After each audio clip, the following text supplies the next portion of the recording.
Happy Friday, everybody. Welcome in Guerilla Sports Off Ice. I'm Jesse Montano, going to be joined by my good friend Meghan Angley here in just a minute. We're going to round out the week by talking about what was a really fun night last night at Ball Arena on Heritage Night. It was the Quebec Nordiques taking on the Hartford Whalers in a game that looked like it was from the 1980s and then kind of played out like it was a game from the 1980s. We're going to get into all of it. But first, I want to start by telling you guys about our great friends over at RefiJet. Did you know that you could refinance your auto loan? Well, with RefiJet, you could save around $150 every single month, all with just a soft credit pull and zero hassle.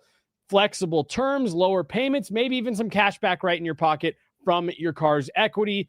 RefiJet does the work. You get the savings. Start today at refijet.com, the faster, easier way to refinance. Hello and welcome in. Please do not leave your luggage unattended on the station.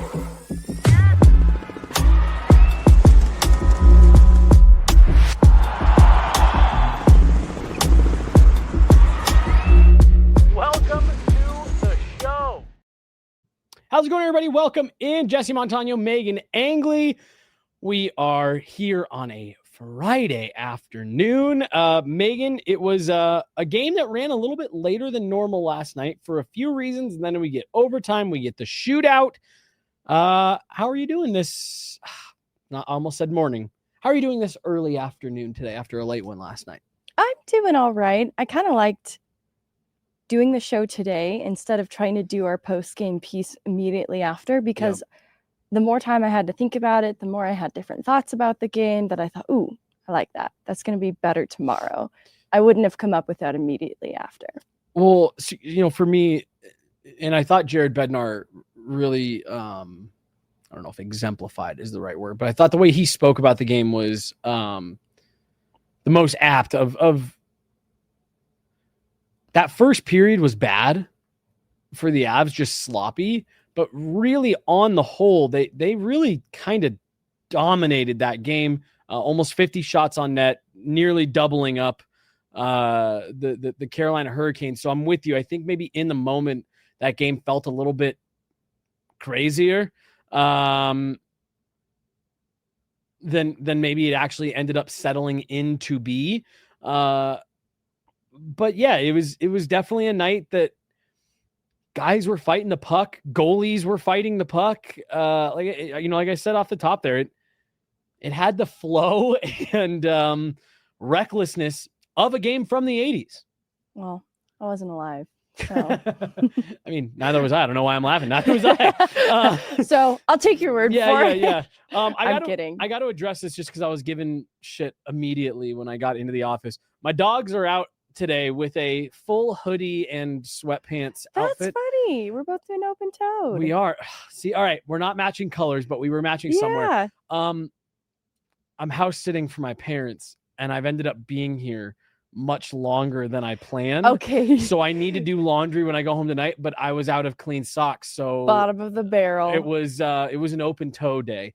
And I've caught a glimpse of my dogs already a couple times on this show. And I just wanted to address for free? Right. Yeah. I wanted to address why I'm out here just giving these things away. Wow. But yeah, like you said, wasn't alive in the 80s. So sorry. Let's just start, right here off the top, Meghan. The visuals. What did you think? It was beautiful. I love the contrast of the colors between both teams too. I think having both do the throwback was perfect. Mm-hmm. It wouldn't have been quite the same if Carolina was in regular jerseys. So I'm happy that they did Whalers, Nordiques. And it was a bit weird to the eye to see the Avs in the Nordiques jerseys, because something about seeing them in the same Nordiques uniform made them all look the same to me. It was harder to distinguish them from one another, even though they wear the same jerseys all the time. Right. Yeah, well, it was those blue jerseys look just a teeny, and I've always felt this way. Like the full Nordiques kit, I've always felt just looks a little bit jammy-ish. They kind of just morphed into one because of the continuity in the uniform. It's a lot of blue. It's a lot of one color. So I totally understand what you mean. I loved the commitment to it of the uniform. Like you said, not only was it both sides wearing it, but like, you know, the gloves have the white color blocking the way that the Nordiques used to. I thought the pants looked great. The socks looked great. I thought seeing it all out there, yes, there was a lot of buildup and there was a lot of talk around the lead up to the release on these. But ultimately, Megan, I thought they did a good job. And hey, kudos to the league. I said on this show last week, I said, I don't know if the league is that fun that they would give us Nordiques and Whalers. And they did. I just wanted to, sorry, I was just getting a picture loaded up real quick. There's Gabe. And Sam Alinsky. On the ice. Oh, well, if you want a Sam Alinsky one, I've got a Sam Alinsky one. But, you know, Megan, to your point, I just, I loved the contrast. I loved, and you can see it just a little bit in this picture, you know, from warmups. If you know, relaxed your eyes a bit, weren't quite sure what you were looking at, like you could pass this off as a game from the 80s and that it was, you know, Nordiques and Whalers. And I love the commitment. Both goalies, Scott Wedgwood's night ended up being a little bit shorter. I was sad about that for Scott Wedgwood, the commitment to the bit between his helmet, the pads. And it looked so cool to see them opposite each other on the ice. Right. Like both goalies understood the assignment, yes, kind of thing, you know?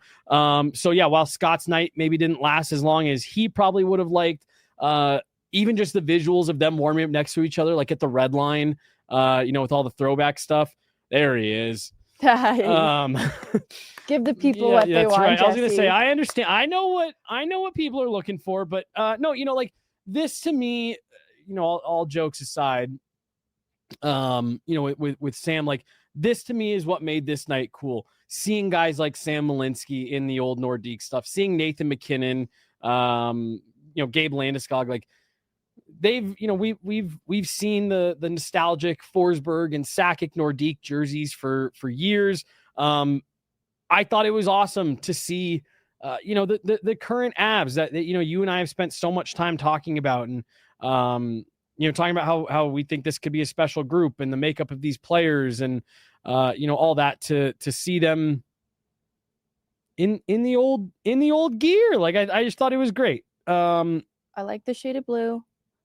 I thought the collar was giving bib a little bit. Okay. White collar. What did you think about, so like here on the back side of the jersey, it looks fine, but it's the front thick. side, it was a little funky.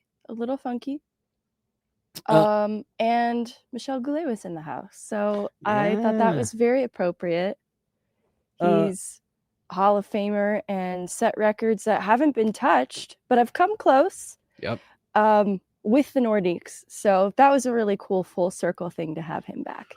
Well, and I loved that and then there's a shot of Wedgie and Parker Kelly, who picks up his first goal of the season last night as well.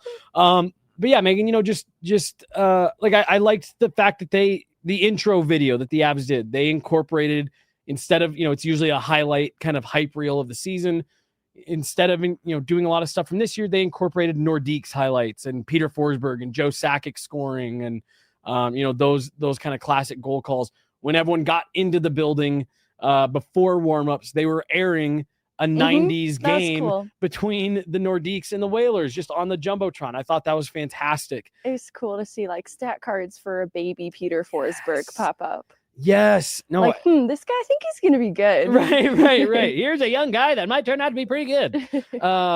Yeah. So, you know, it was just cool. I loved the commitment to it from every, you know, from the whole production. And yeah, we're going to see him 6 more times. Looking forward to those matchups against the Canadiens and the Maple Leafs and the Penguins and all that. So shout out to the Avs, shout out to the league. I think when the dust settled and it was all said and done, I think they did a great job. Yes. It looked great. And we get to see this jersey matchup one more time this season. Come January in Carolina, we will get Nordiques Whalers one more time. Anything else on the jerseys, uniforms, anything like that? Let's get into this game. Casual defense, I thought, was a great way to sum up what that first period was. And that was how Jared Bednar described it. Megan, that first goal, we both said, I'd like to see Scott Wedgwood take maybe a better angle on that one. And sure, you could look at all four of those goals, that fourth one, you'd like him to be a little bit stronger there on the goal line, et cetera, et cetera. But all four of those goals, there's pretty major breakdowns that happen in front of him, including on the fourth goal that ultimately gets him the hook. Turnover, four guys fly the zone off a faceoff that they won, controlled. Guys were assuming this puck is getting up and out. Suddenly you've got like a 2-on-0 in front of Scott Wedgwood. Gabe Landeskog was very clear to say in the postgame, we don't put that on Scott. None of those goals. Let's just start with the first. How did you see that unfold? How did the Avs end up behind the 8 ball so drastically so early in this game? Yeah, I think what frustrated me is it felt like a continuation of what I didn't like about the Utah game. And you mentioned that in real time as it's unfolding. You're like, this is what you're going to come back with after the Utah game? And so my big picture immediate reaction to this game too is, okay, I'm glad that they're going through this in season because this is triggering to my wound from the Dallas series because they fall behind and then they throw everything but the kitchen sink, claw their way back into this game and, kind of make up for some of those early mistakes, and they still fall short because that's what would happen in the playoffs if this game were to play out in a 7-game series. And so it's traumatizing because the Avs were dominant for, the final 40 of this game, and that's obviously not enough. And so anyways, you asked me about the first period, so I'll pull it back into the first period for a second, but it's self-inflicted. That first goal, they get caught in a bad change. And so, yes, you can look at that and say maybe you would want Scott Wedgwood to have a little bit more of a read on this because it's short side over the blocker. Maybe that is more of a routine save, but the Avs shouldn't be caught in a change like that. That's a routine thing that should not be a liability. And then similarly, you're talking about that Stankoven goal late in the period. I have an entire paragraph of what I don't like about this, and I really don't fault Cale Makar. It's an obvious mistake, but it's also clear to me what his intent was. It wasn't like he was cheating the game in any way, and that's how this mistake gets made, where it's Taylor Hall who blocks that puck. Like, Cale Makar even has a little bit of a stick on Hall trying to get that pass to inner ice. Cale Makar is very aware of what's happened here. It's just an honest mistake, whereas some of these other mistakes aren't so honest, is what I think is frustrating me about it. And I give McKinnon and Taves, who are the two players that are not as quickly as maybe they should coming back because they're not aware that something has gone wrong behind them until they're not, like, where's Cale with the puck? Wait a minute, wait a second here. So you see their bodies, their faces fully north until it's, Taylor Hall. I almost keep wanting to say Taylor Makar, so please forgive me if that happens. Taylor Hall has that puck where things have gone awry, that you see the body language, the head turn from both Taves and McKinnon, kind of aware of it at the same time. And so Taves makes the effort to get back to the net front. And I think Taves sees Jackson Blake, who's going to the net front there, as kind of his assignment. And so I like that at least he has one in mind. I would have liked to see Taves, who does make the attempt to get the stick out to block the pass from Blake to Stankoven opposite him getting to the net front. Taves has such a good stick, very long reach too, as we joke about sometimes. But, if that had maybe even just stopped that pass to Stankoven. But obviously the issue then is McKinnon not claiming Stankoven as his assignment as wholeheartedly.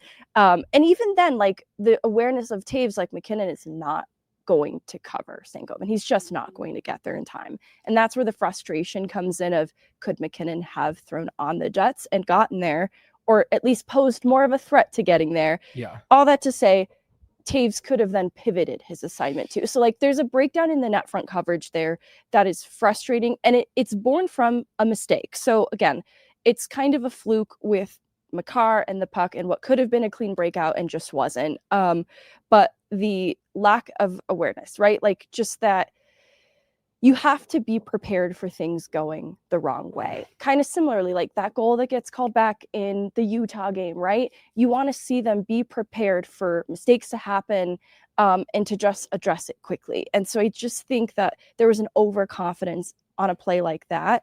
And then a lack of a commitment and getting back to correct that mistake that frustrated me, because even something like the shorthanded goal against. Well, so hold on, let me pause real quick on that, on the Stankoven goal, because I thought that goal in particular exemplified casual defense.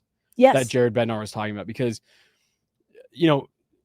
four guys are heading out of the zone when Cale Makar is, again, clean face-off win. Cale Makar is corralling that, and it's Cale Makar. I think it's there's a fair assumption, right?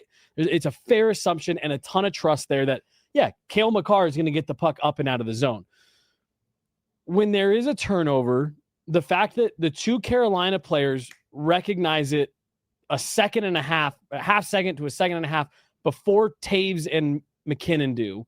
So they're already going back towards the net. That's what draws McKinnon and Taves' attention. Like, wait, where are they going? Where are they going? Right. And so Nate kind of like does like a half stick tie up as Stankoven's skating away. And again, like it just, when you're watching them both, it just kept looking like they were expecting like, this puck will get loose and we'll get going back the other way. Like Nate just didn't seem like in a hurry to get back. And again, like it just, when you watch it back, you sit there and you're trying to like put yourself in his shoes. Like, what's going through his head? Is it, that's still kind of a contested puck. It's going to come back up the other way. I can't get there in time. What is it? And then even Taves, who, to your point, is getting back in that lane and is trying to get, there's just like a lack of aggression in the way that he's battling for that puck in and around the crease and trying to tie guys up. He's physically there. I want to see more of an active stick. Yes. But it's just like he's physically there, but he's just not engaging in the way that you want. And casual, I think, is just a great word for that. And so I just wanted to get that in there of like, when you hear Jared Bednar say casual defense, what does that mean? In my opinion, watch the Carolina fourth goal. That's what casual defense looks like.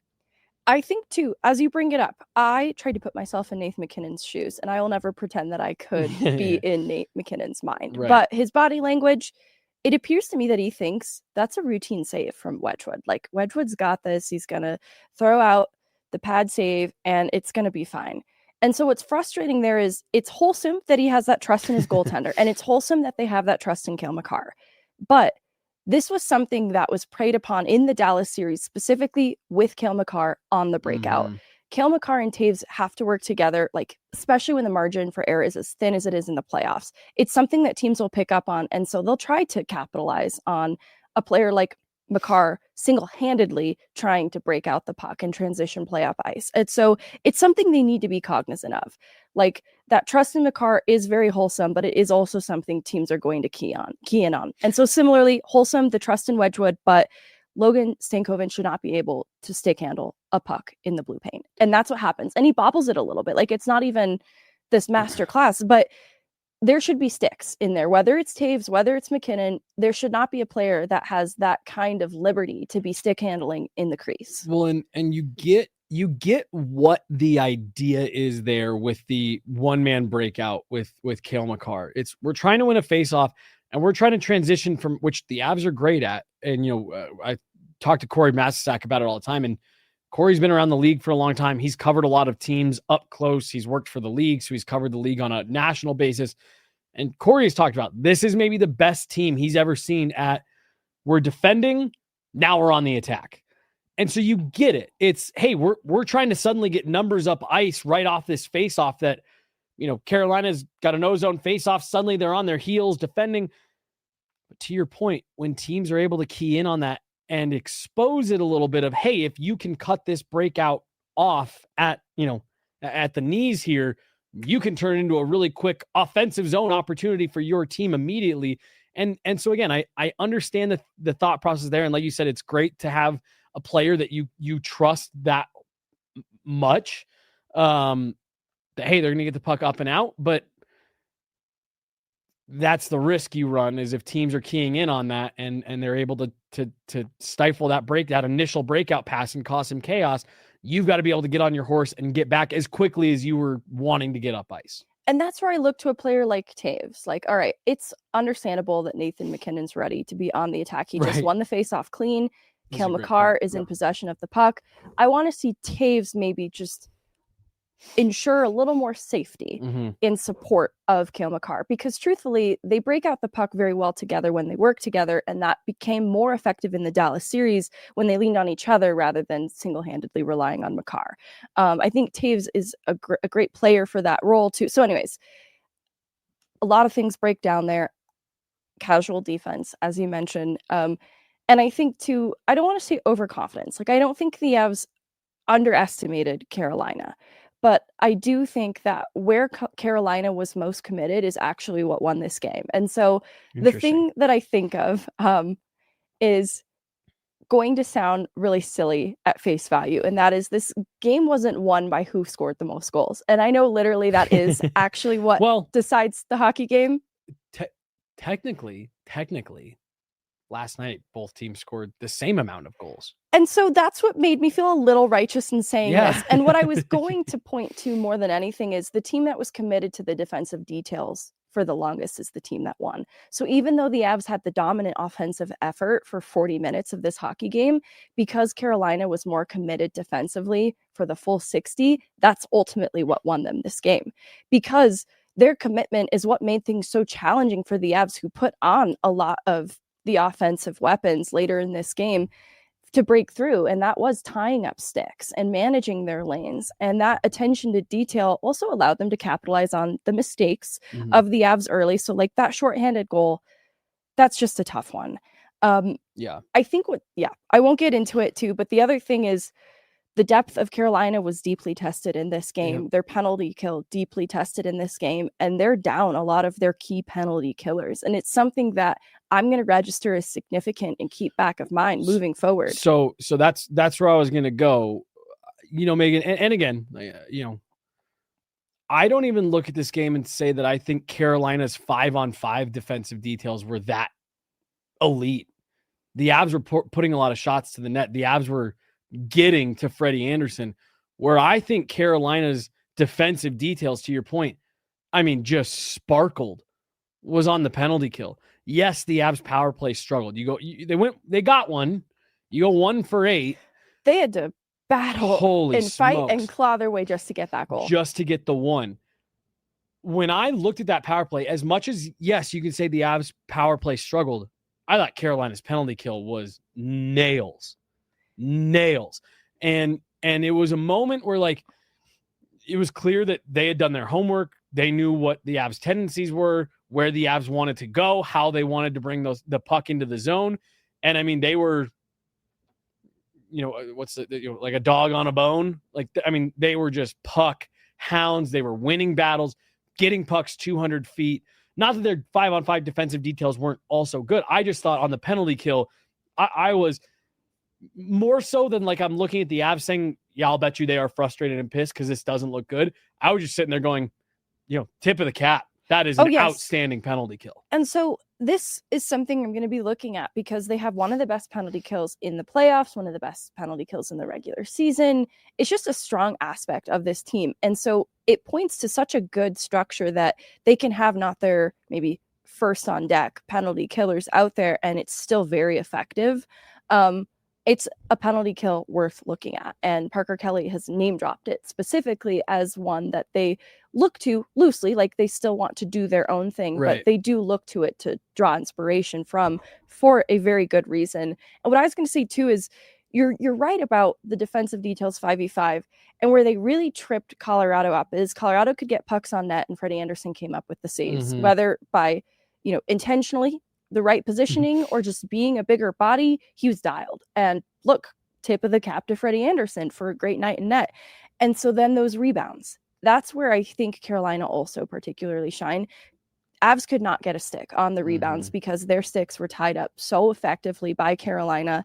And I think, too, it was just that aggressive defense. You see it on the penalty kill. You see it in how they're defending their net front, at least from the rebound opportunities, right? Yeah. Like those pucks are getting to the net, but it's really hard for the Avs to do very much with them. And so that was frustrating a little bit. And that shorthanded goal was tough because it was born from an aggressive PK. Like Brindley had gained the zone using his speed, but he was pressured. And so he kind of had to panic, move on from the puck, and get it to Nichushkin, to Burns. And it was sloppy and kind of haphazard that Landeskog turning over the puck and dropping it back in what I think he hoped was going to be Nichushkin there.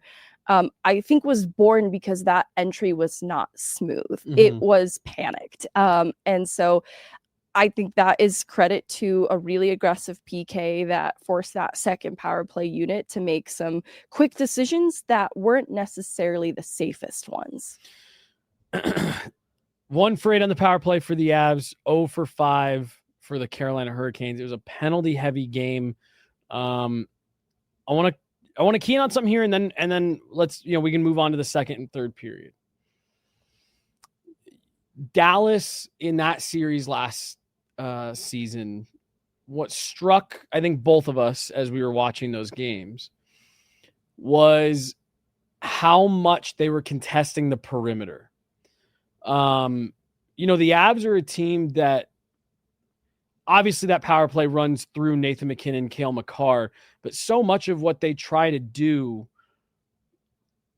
is, again, I think in theory, right? I don't necessarily know if we've seen this play out super effectively this season. You want to draw attention to those guys. You have so many shooting threats. And I think the idea is you try to draw guys out of position. And then because you have great shooters, you're trying to open up those seams so you can move pucks through the middle of the ice from, Marty Netchus to Nathan MacKinnon,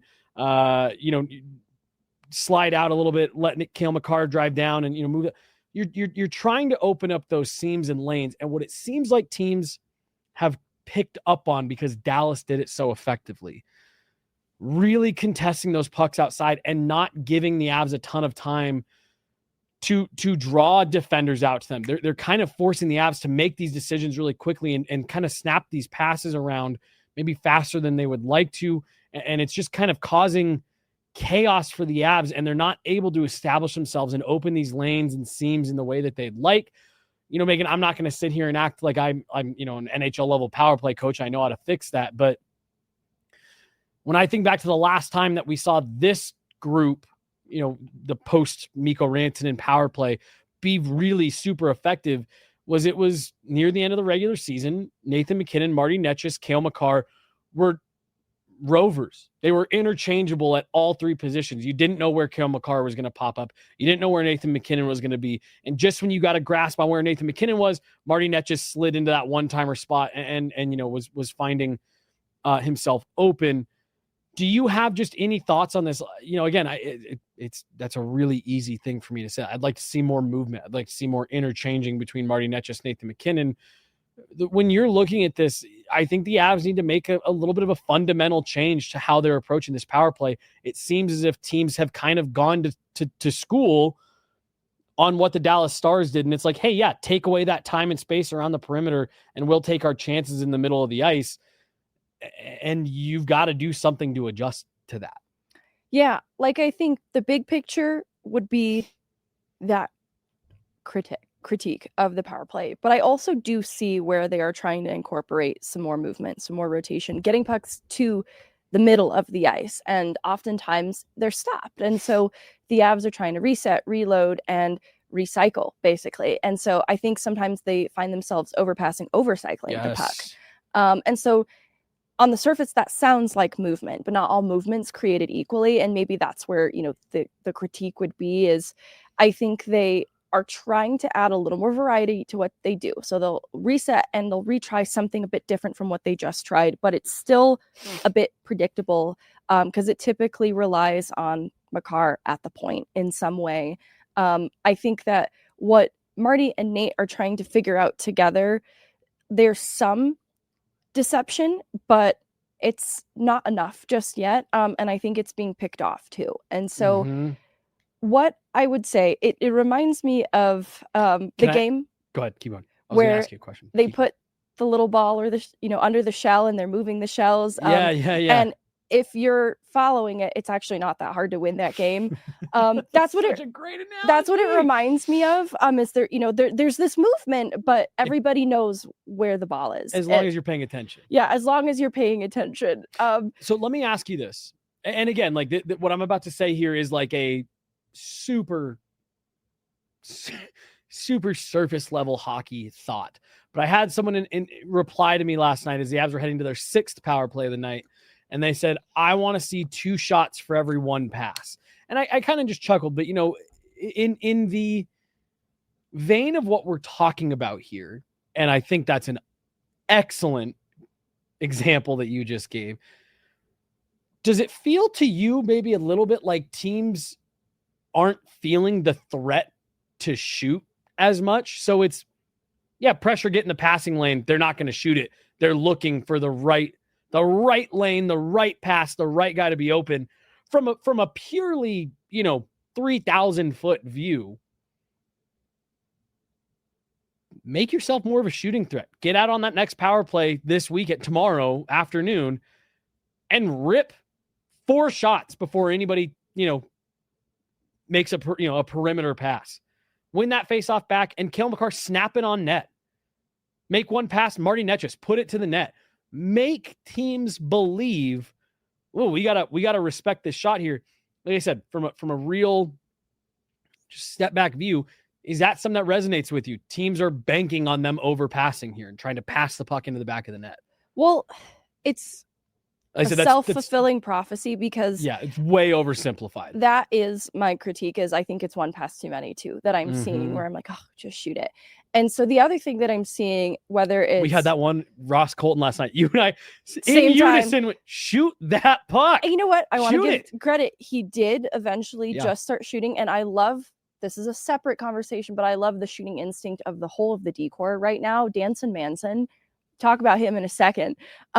This is separate from the power play, though. Sticking to the power play, here's what I'm seeing, here's what I'm thinking, feeling, right? The overpassing around the perimeter and overpassing or like overcycling on the strong side of the puck. I think where they have been most dangerous is it's like the cross slot, cross crease pass. And those are a little harder to get off because you've got aggressive lane management on behalf of these kills. But I think that is kind of the risk it for the biscuit. High risk, high reward, maybe, is the philosophy for the Avs power play that I'd like to see them embrace. Because, in seeing them cycle the puck on the strong side, that's Marty and Nate on the same side of the ice moving that puck. I want to see them moving it to guys opposite them. And honestly, I think like the Val Nichushkin goal kind of captures a little bit of everything that we're saying, right? Like that puck gets on net and Val Nichushkin's there to pick it up. And it's Olofsson just putting it there. Like, I'm not even sure that the intention behind Olofsson's shot to the net is goal. I think it's just get it to the net. Val is there. And so I like that too. Like, again, I want them to be thinking goal, but also just net. You've got between Val Nichushkin, Gabe Landeskog, Arturi Lehkonen, and even big Brock Nelson, you've got great net front guys. Get the pucks there and let those guys go, clean it up, battle for it. And if nothing else, that's going to cause a scramble in front of the net. If that puck, jumps back out, now you've got the defense on their heels running around a little bit. Pucks to the net. I think right now when your power play is struggling, pucks to the net is never a bad thing.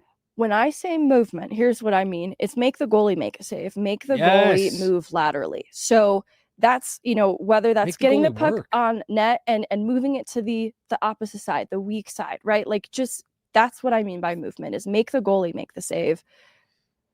Don't keep it on the same side. With that, I just wanted to hit, because I think this is an important thing to key on here. And I actually was having this thought as I was leaving the game last night. Like, you could absolutely see at some point in this season, this power play turning and it's just clicking and suddenly it's, going at one of the highest clips. With the comment here in the chat, with the power play and some of the mistakes, I'm not worried about it yet. New power play coach needs time. they're trying different looks. Dave Haxtell is they're trying different things. Not saying that's an excuse. You went 1 for 8. You went 7 games in between power play goals, or whatever, 6 games, whatever it was. You need to get stuff cleaned up, but I'm pretty far from hitting the panic button on the power play. No, because the thing I'm looking at is, Haxtell aside, and I don't mean this disrespectfully, the personnel is too good to be having this result. Like, that's weird. It's a bit of an anomaly, and I want to give it time to sort itself out, because that has to be bigger than the coach at that point. There's just too many talented players across both units with a history of success on the power play for me to believe this is going to persist in this way. I mean, Megan, again, I can't remember if I said it to you or to Arif last night. I said, with the personnel you have on that power play, you should be backing into a power play goal every couple of games. Like, everyone knows what the Edmonton Oilers are. Right. Everyone knows who the weapons on the Edmonton Oilers power play are, and it's still dangerous. And it's still, like, Dallas's penalty kill fell apart against Edmonton's power play. And so you can have the same personnel and do some of the same things that bring you success and still be effective. But it is important for the Avs to embrace some newness on this power play too. Because you're right. I do think some of what has brought them success has become predictable. But I think they have a skill set that allows more deception than we've seen so far. No, I completely agree with that. Starting in the second period, and Jared Bednar even mentioned it last night. Like, you really even make the argument in the first period they maybe had more chances, I think is the right way that I'll say that. Even in the first, but really second period on, you felt it. You saw them pushing. And you commented, even in the first period when it was 4-1, you liked more of what you had seen out of the bottom 6 than the top 6. And Megan, right now, this week, it wouldn't be an Avs game without a weird, controversial review. The Avs get a goal. They break through Parker Kelly from Sam Malinsky on a deflection. I noticed it on the initial replay. I'm not really sure why Parker Kelly reached out for the puck, but he definitely, he put his hand out as that puck was going by him, and it looks like that was what the puck deflected off of and went in. Carolina challenged the goal. And I thought it was a weird challenge because when the puck went in and we saw a couple replays, we started saying in the press box, like, did that go off Parker Kelly's glove? And I said, I think it did. I don't think that's challengeable, though. I think that's a review that's got to be triggered by Toronto to say, hold on, we don't know if this goal was scored legitimately. So Carolina takes their timeout. And then at the very end of that timeout, when they're finally being waved over to center ice, does Rod Brind'Amour say, we'd like to challenge for a missed stoppage? I don't think that I don't know if there was any way that Rod Brind'Amour was going to win that challenge. I don't think that was a missed stoppage of play. It wasn't a hand pass. You are not allowed to propel the puck into the net with really, Megan, anything but your stick. Almost anything but your stick. You're not allowed to propel the puck forward. The puck is allowed to deflect off of all kinds of different things, especially when it's unintentional. Parker Kelly's goal, good on him to get on the board. I think he's been working hard. Did you have any thoughts on that review or just that goal, how it all goes down in general? Sam Malinsky picks up another point here. Yeah. Malinsky was a part of that willingness to shoot in the decor. I see the confidence building in his game. There's a play that I think was ultimately offsides, but he just flew to the blue line to take a shot. And it's rewarding, though. And I like to see kind of the production pace that he's on to start this year. And it does seem born from a willingness to shoot. The Avs needed that, too. Obviously, to kind of just get in this game and feel that there was some sort of a path back in. So credit to Malinsky for putting it on it. I don't really have much to say about the challenge. Mm-hmm. I kind of understand the intention. It's like, well, I don't have the means to dispute this, appropriately. So I will use this kind of unconventionally. And because it's unconventionally, it's not going to reward Brind'Amour. I really looked at it from like a strategic standpoint. If they were trying to just stall long enough to give the situation room a chance to see if they would say, yeah. But Megan, go ahead. It's a trust in their PK too. Like most coaches' challenges are like, okay, we have the stake of maybe going on the kill after this if we're wrong. And there's almost a ballsiness of that's fine. That's fine. Yeah, we just scored shorthanded a period ago, so it would be fine. We'll take our chances. Yeah. Then really, Megan, it felt like, and I guess we kind of glossed over it a bit. We mentioned that Scott Wedgwood's night was done. Trent Miner comes in relief. The first, look that we get at him. Want to give the kid a little bit of fucking credit here. Pads accidentally matched outstanding. He looked great. He did. Like the blue that the Eagles used just so happens to be an extremely similar blue to what the Nordiques jerseys were. So even, going in, he didn't have the full vintage set, but it played. He looked great. And then his play, it wasn't overly tested, but Megan, when it was all said and done, he made 20 plus saves, including a couple big ones down the stretch when the penalty trouble kind of flip-flopped from Carolina being on a parade to the box to the Avs get the game tied. And then they decided it was a good time to start just sending guys to the box one right after another. I absolutely hate the matching Miner Jack Drury call, but that's neither here nor there. Trent Miner had to make some big stops, came in, played well. And then really he gets beat once in the shootout on a shot he almost got, and then made two big stops. But it started in the second period. He was able to come in and calm things down a little bit. You got a new goalie in. The Avs intensity seemed to dial up. You get a goal back. Trent's playing well. The Avs were able to go into that third period and just really start to build.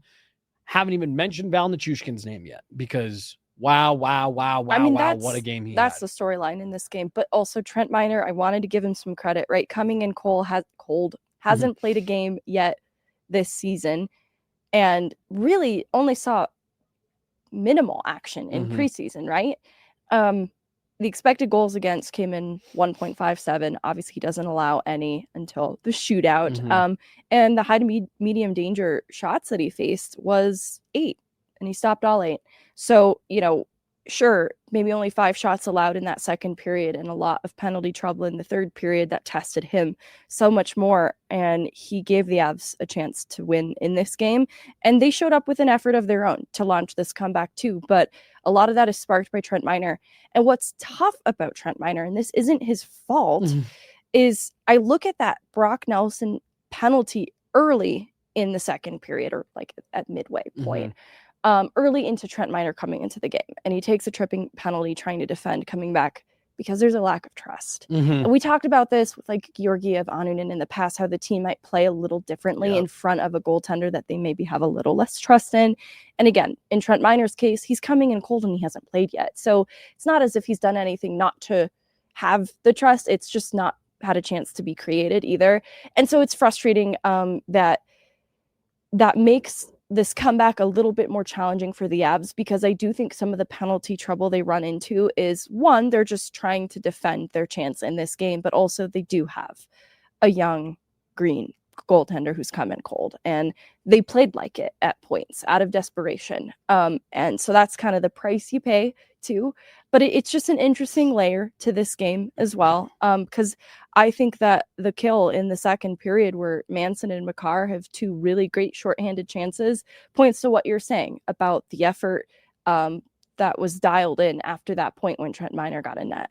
Yeah, and again, Trent Miner is, he'll be going back to Loveland once Mackenzie Blackwood is ready. So this isn't. I'm sure I haven't seen it, but I'm sure there's people out there in the far reaches of the internet like, start Trent Miner. Well, he may get in a game this weekend. Jared Bednar said they aren't sure yet if they're taking Mackenzie Blackwood on the trip yet. So we may see Trent Miner in this back-to-back. But, Megan, more than anything else for me, that performance for Trent Miner last night, I think maybe gave the Avs, a little bit of confidence. Like, all right, he's fine as a 3. For the NHL club right now. You don't need to, and again, not that this was a conversation yet, or, you don't need to go out and spend an asset at the deadline to go bring in a third goalie. Like, Trent's all right for right now. He can come in and give you decent minutes, and yeah, he can come in and stop Alexander Ovechkin. He's fine, you guys. Right. So good on him. But let's talk about Val Nichushkin, because that the first goal that he scores in an immediate response to Carolina's game opening goal was just vintage Val Nichushkin. I don't know how you defend that. And then, just a dog around the net all night long. Eventually is able to clean it up and get the Avs tied with just a few minutes left. That version of Val Nichushkin, Megan, that version of Val Nichushkin is the version of Val Nichushkin that when we talked about Mikko Rantanen versus Val Nichushkin a couple months ago with Arif, that is what we are talking about. And it's not just Mikko Rantanen. You'd be hard-pressed to take a lot of players over the version that you saw of Val last night. Yeah, that was a lot for Carolina to handle. And ultimately, I think that's why he's the player to break through in this game. Finishes with a team high 7 shots on net, tied with Victor Olsson, who I think quietly continues to be a really great addition to this group. But focusing on Val Nichushkin, 7 shots, 2 takeaways. You see the power in which he plays with. It is a lot to handle. It's hard for teams to contain him when he is playing like that, because he asserts himself, whether it is at the net front or driving to inner ice. He just powers his way through, and he's relentless. That first goal, what do you do? Like, if you're a defender, what do you do? You're essentially shoulder to shoulder with him.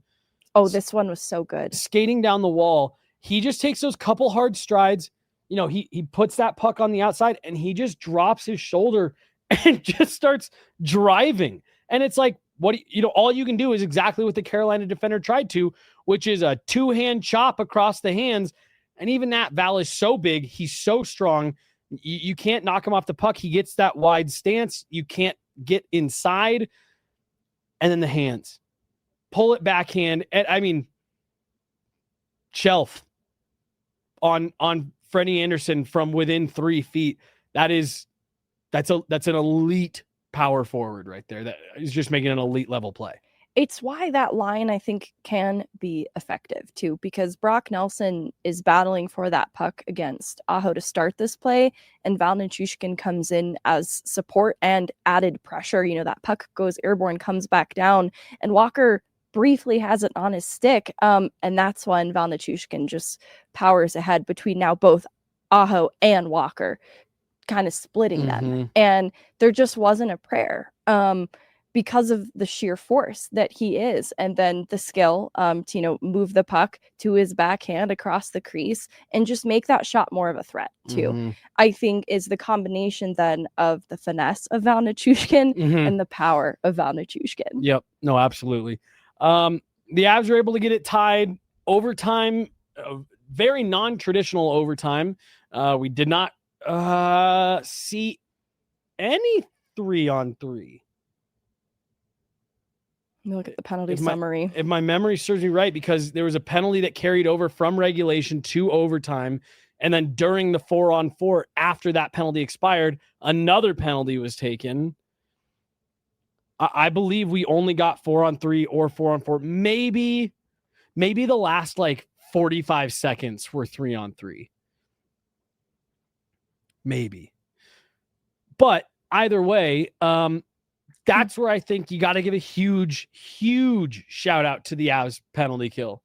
4-on-3 is statistically the most dangerous power play in hockey, even more so than 5-on-3s, because there's just more ice, more room to move. The 4 can kind of compress the 3 a little bit more. And the Avs stood tall and killed 2 penalties in overtime, including a full 2 minutes that they had to survive. Trent Miner made a couple big saves, but really just good sticks in lanes, getting pucks up and out quickly. The Avs did what they needed to do. Is some of that carryover from the penalty at the end of the third? Yep. Here's why I hate it. Because that Jack Drury call is bad. Yeah. The Jack Drury call is bad. And I'm really monkey pawing this, but you don't have Brock Nelson defending as hard as he is and high sticking a guy if he's not defending Jack Drury's stupid penalty. What is monkey pawing? It's like where there's 2 fates and you're like, you could have this, but it comes at the expense of this. And it's like, this thing sounds really good, but this outcome that it comes at the expense of is not so good. Okay. All right. And I don't actually know what would have happened if Jack Drury didn't get called for that bad penalty. I don't actually know what monkey pawing means. I just made that up. That was what I thought you were going to say. I'm allowed to make up words. Second of all, I don't actually know what would have happened if Jack Drury didn't get called for this penalty. But I can say Brock Nelson, both his penalties are born from like a kind of a panicked defense. And that's typically where penalties are born. But like usually a responsible player taking penalties like that. The high sticking one, I'm going to be honest, it's totally a high stick. I'm not defending him for it. So I didn't see it. And it was one of those things where you and I always like joke when it happens, where especially when we're in the press box, we have 5 screens to see the replay. And sometimes you're just always looking at the wrong one and you end up missing it everywhere. I know exactly what you're talking about. I had that moment with the Brock Nelson high sticking where every time I kept looking up, his stick was on the ice. So I was like, did he actually hit him? Because like from every bit that I've seen, he didn't. And 2 people were like, yeah, he definitely got him. I was like, pretty sure he did. And it's like, you need to be in control of your stick. Look, I'm not trying to defend the blatant high stick. I'm just wondering, in a world where he's not on the kill late in a game that they've clawed their way back into, if he's defending in that way. Can we also talk about what cowards these refs were last night, in that we should have had 2 penalty shots in that game? The first Brock Nelson penalty should have been a penalty shot. And then Val Nichushkin getting absolutely mugged for 90 feet while on a partial breakaway. I mean, that could have been, and hey, credit to Chatfield, in for a penny, in for a pound. He knew he was beat. He grabbed on in the neutral zone and was like, well, they already called me, so I'm just not letting go. And he didn't, but I thought Hartford should have had a penalty shot. I thought Quebec should have had a penalty shot. I mean, we're playing so many hypotheticals. This is fun. But all right. So it would have been even more fun had the refs cared about fun for everyone in the building at all. I agree, Jesse. But no, shout out to the penalty kill. In that overtime period in particular, I was a wreck. My heartbeat, whatever, was probably not healthy. Really proud of them for that. And this is so triggering though. It's like, wow, this was a really impressive comeback. What a great kill. Really gutsy. Goals for another great Marty Netchis goal. Val Nichushkin's playing out of his mind. He's a force to be reckoned with, and they just fall short in the shootout. It's just like, I can't go through this again in the first round. I can't. I can't do it. Hey, good news is no 3-on-3, no shootouts in the playoffs.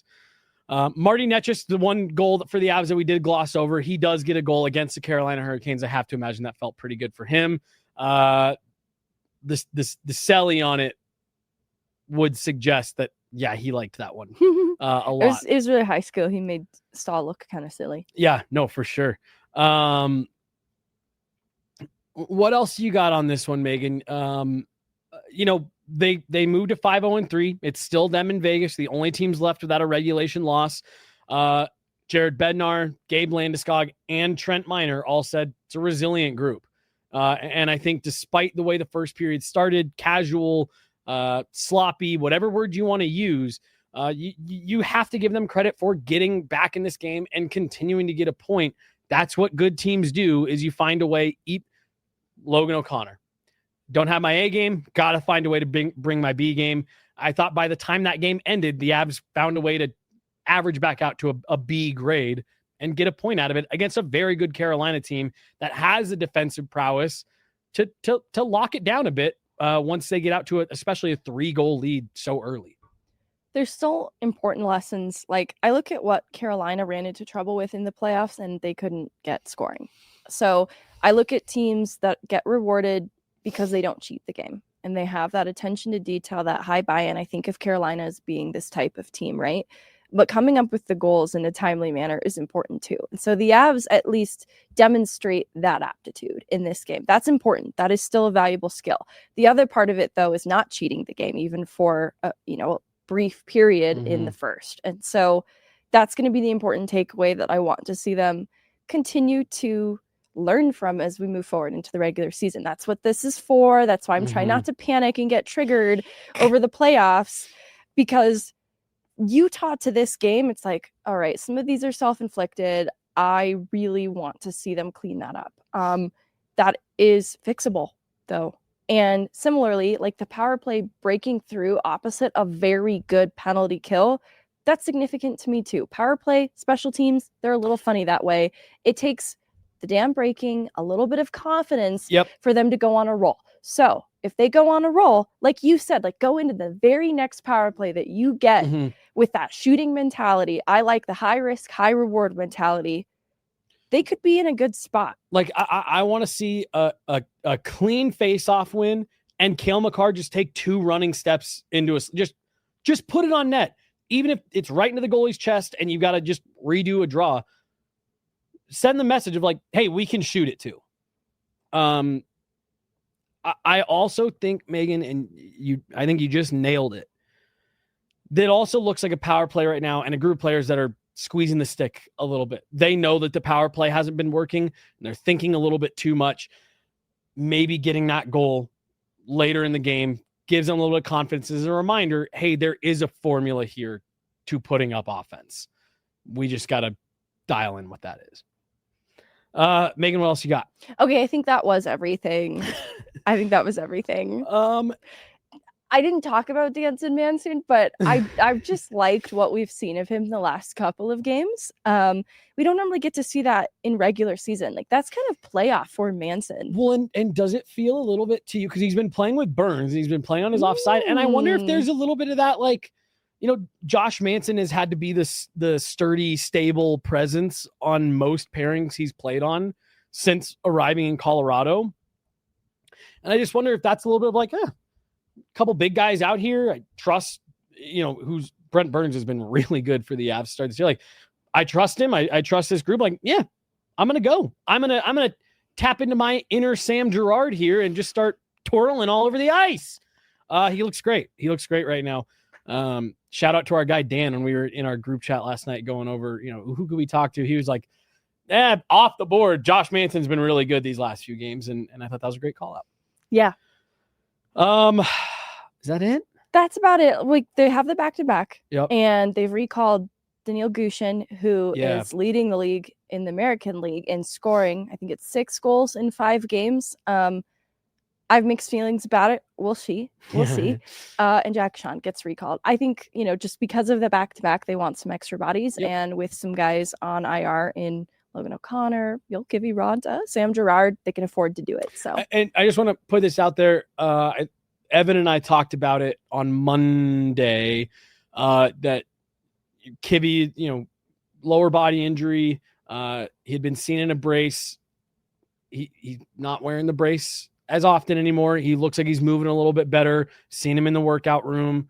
So I think, we don't have a timeline on proof that. Proof of life. Yeah, but he's working his way back. And again, high praise for Gavin Brindley last night from Jared Bednar again. Just continuing to give them, a bit of an option. Second power play, some PK reps, significant situations to be putting him in at this level. I'm not sure what the future holds for him, but I think that he's doing everything that he can to make a strong case for himself. Yeah. All right. Well, we're gonna go ahead and end it there. We wanted to make sure we, gave that game proper time because it was a crazy game last night. She's Megan. I'm Jesse. We got I think John and Ashley back there. I'm not sure who's actually in the seat, but Megan, I'm actually gonna end today's show on a little bit of a personal note for me. And just one, just because it's something that I want to just talk about and acknowledge, and two, let people know that I might be a little spotty here over the next couple weeks. This morning, my family lost my last grandparent. My mom's mom, my grandma, passed away this morning at the age of 97. And I'm really lucky because my family moved away from where the rest of my family lives when I was just 2. And I think that there's that can create a natural tendency to grow apart a bit from your family and not see people as much. And there's kind of a natural built-in excuse. My grandma and my grandpa, until he passed away about 13 years ago, came up to see us 6 times a year. And she made sure that it didn't matter how far we were separated by. She was there for every major life event, every birthday, for my whole family, high school graduation, college graduations, weddings, as my sisters have had kids, she was there for all of them. And when my grandpa passed away, she did everything she can to never change that and just be there for us in a way that I don't know if I ever fully appreciated how lucky I was to have not only have that relationship, but have someone who's willing to do that. If you were lucky enough to meet her, she was genuinely one of the kindest, softest, gentlest people I've ever met in my life. And, Megan, I find joy and peace knowing that she's, back reunited with my grandpa. She had a tough life. She lost her mom at 12. So, she's getting to, be with them today and we find peace in that. But I just wanted to, I loved her very much. And I've been thinking about her all week. And I'm thinking about my mom a lot today, who lost her mom this morning. So we'll leave it at that. 97 years old, very lucky. And we will miss her and the world will be a little bit dimmer for her loss, but we love her very much. And we're very lucky that we got as much time with her as we did. So thank you all for tuning in today. That's how we're going to go ahead and leave today's show. 97, my grandma passed away this morning. So thank you all very much for listening. We'll talk to you guys later.